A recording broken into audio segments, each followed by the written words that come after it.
Je remplace Jean-Louis Fillon, le président de l'AOC, depuis hier soir minuit, puisqu'il y a un incident assez grave, il ne peut pas être là aujourd'hui. On n'a pas plus de nouvelles, mais pour l'instant on espère juste que ce n'est pas lié aux menaces de mort que nous avons eues, 5000 postes sur le compte de Bérangère Abba suite à notre rendez-vous avec elle, puisqu'effectivement il y a quelques jours son véhicule a été pris pour cible et démoli à coups de marteau au sortir d'une interview.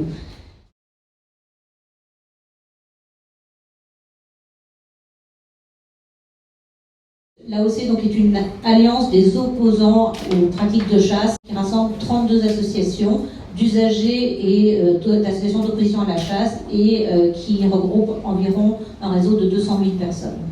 Sur les différents types de chasse traditionnelles, la plupart d'entre elles sont donc majoritairement condamnées par l'opinion publique selon tous les sondages, environ 80-90% de condamnation que vous verrez un petit peu partout.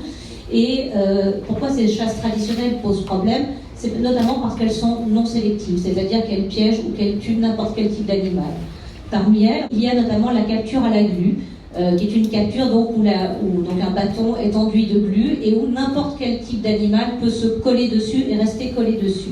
N'importe quel type d'espèce peut être, y compris des espèces protégées ou en danger d'extinction, peuvent être complètement piégées là-dedans.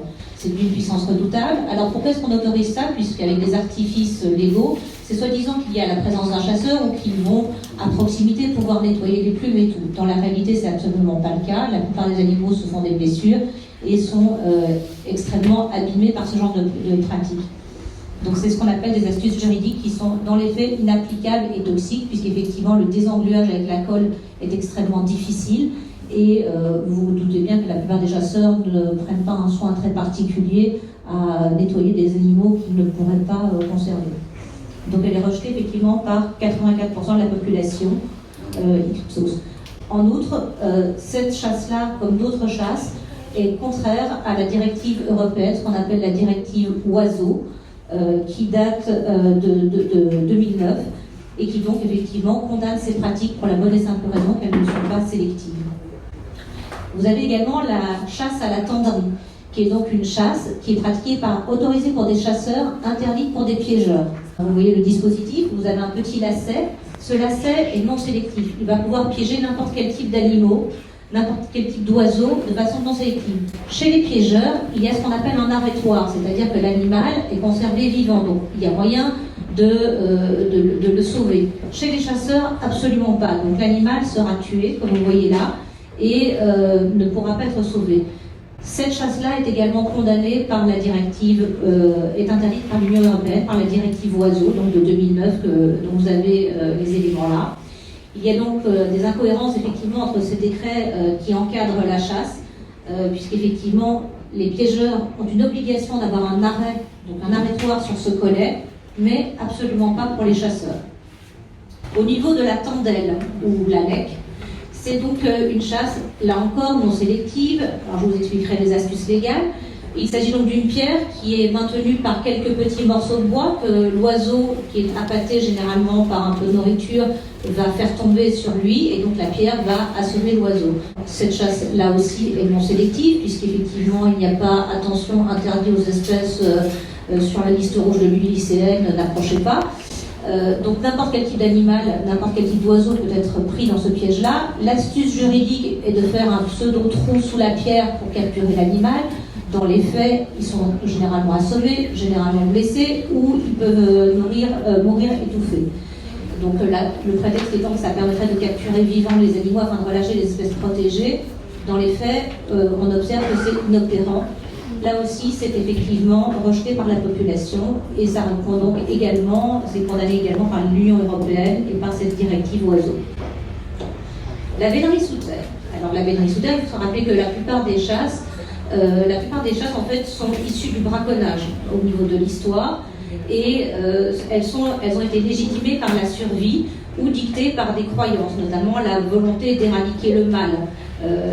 Notamment la vénerie sous terre en est un bon exemple. Voilà, on chassait le mal, tout ce qui était sous terre était diabolique, etc. Donc ce sont beaucoup de résidus et de croyances qui sont aussi liées à cela. C'est pour ça qu'on les appelle les nuisibles.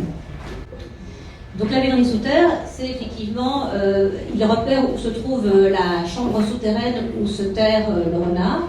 Et donc ils vont se mettre à la pont de cette chambre souterraine, et donc des chiens terriers vont acculer les animaux en étant à l'avant du terrier, enfin à l'entrée du terrier, ou certains même en entrant dedans, ils prennent des petits chiens parfois comme des Jack Russell, etc. C'est une pratique qui est interdite dans la majorité des pays européens par la directive qu'on appelle la directive Habitat. Pourquoi ? Parce que les terriers créés par les renards sont notamment utilisés par nombre d'animaux et d'espèces extrêmement menacées et qui sont protégés par l'Europe, notamment comme certains types de chauves-souris.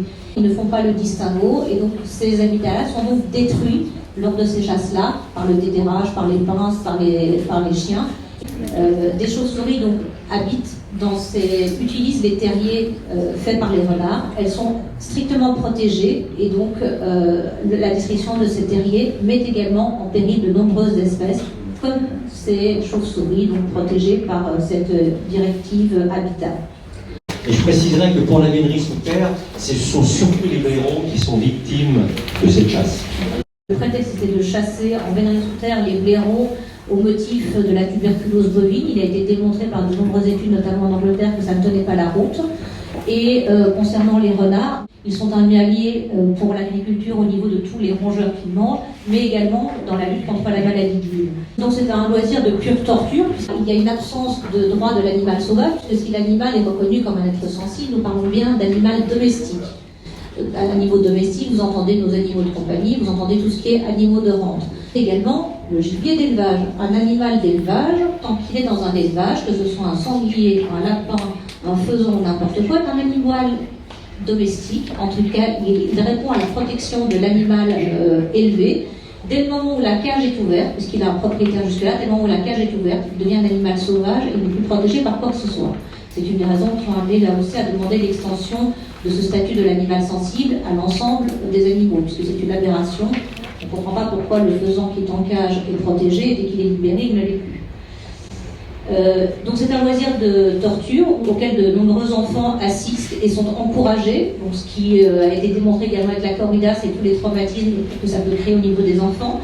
Et donc la protection de l'enfance pourrait effectivement être aussi saisie de ce côté-là au niveau des parlementaires, comme Madame Casbonne l'avait souligné. C'est un loisir de torture puisque donc l'animal est non seulement sorti de là avec des pinces, comme vous pouvez voir, des pinces métalliques, et donc il est très souvent déchiqueté vivant par les chiens et autres pratiques absolument innommables.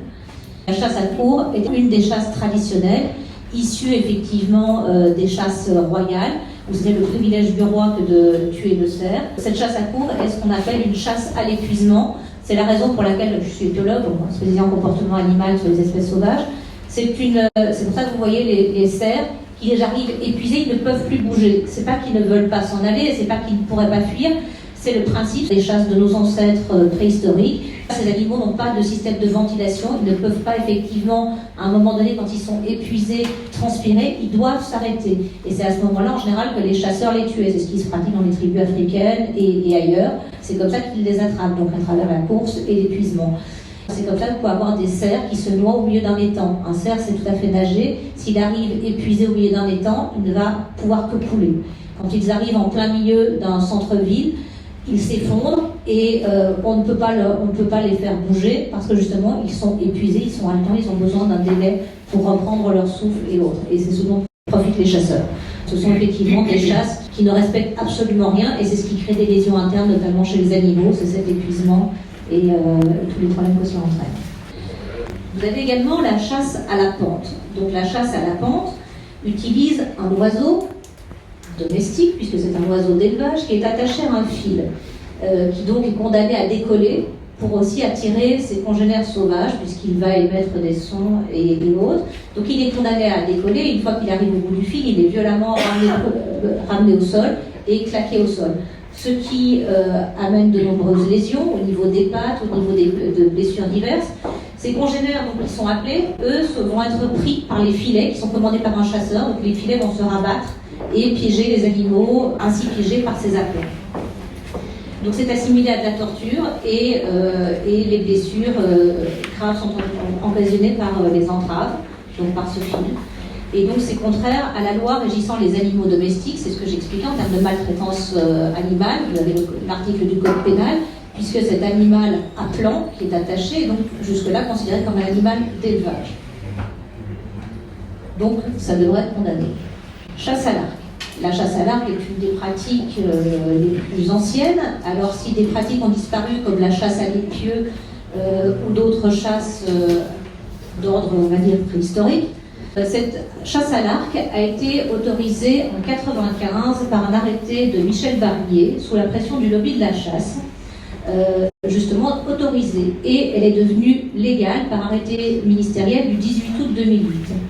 Donc cette chasse est une des plus cruelles et atroces qui soit, et très contradictoire au niveau de la loi. Pourquoi ? Parce que la chasse à l'arc, non seulement elle représente à peu près 12 000 adhérents en 2020, et elle augmente de 10% de nouveaux adhérents, donc elle fait beaucoup d'aficionados chaque année. Cette chasse est une chasse qui tue par hémorragie et qui est une chasse avec de longues souffrances pendant des heures durant. Vous avez vu, ça a été mis en avant, le lion Cécile il y a quelques années, qui a été, pour ne pas que ça se sache, chassé dans un parc au tout début à l'arc. Il a agonisé pendant toute une nuit, pendant plus de 12 heures, avant d'être finalement abattu par une balle. Voilà, c'est juste pour vous donner une idée. Donc ce sont des hémorragies internes, ce sont des blessures extrêmement douloureuses. Dans 50% des cas, c'est-à-dire un animal sur deux n'est jamais retrouvé. Il meurt de ses blessures, il meurt dans des souffrances et une agonie terrible.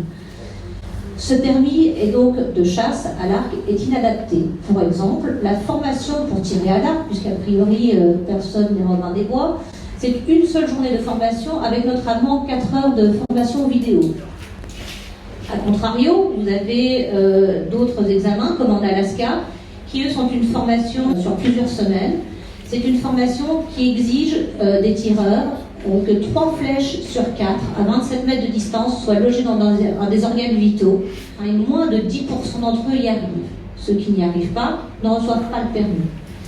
Donc, avons-nous des chasseurs, Guillaume Tell ? J'en doute fortement.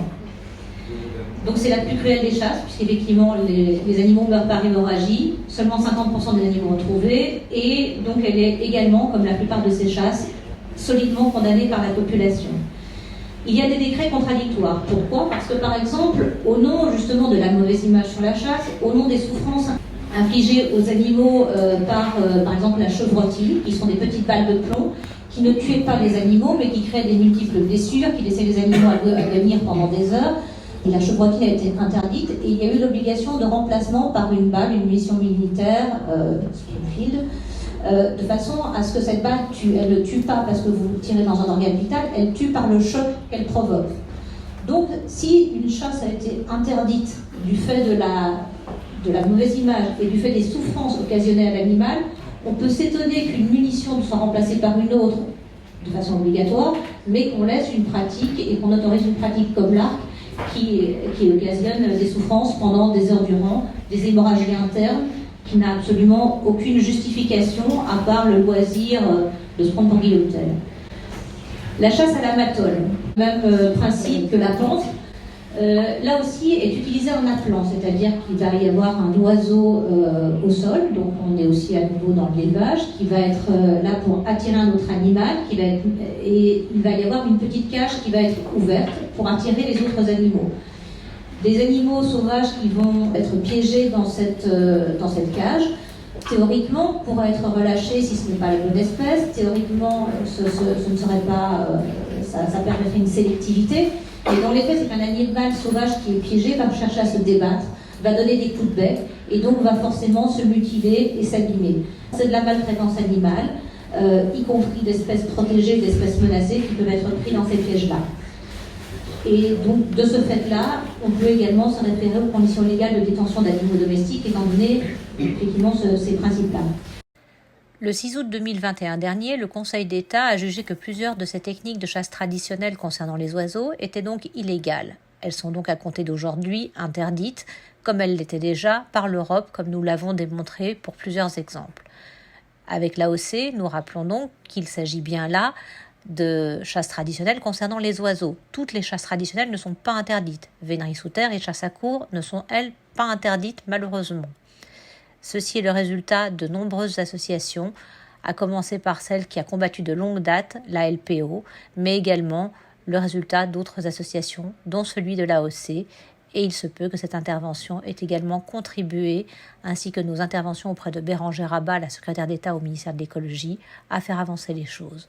Les actions et le travail de l'AOC sont rendus possibles également par les dons et par vos adhésions. Adhérer à l'AOC ne représente que 20 €, mais même un don de 5 € peut nous aider.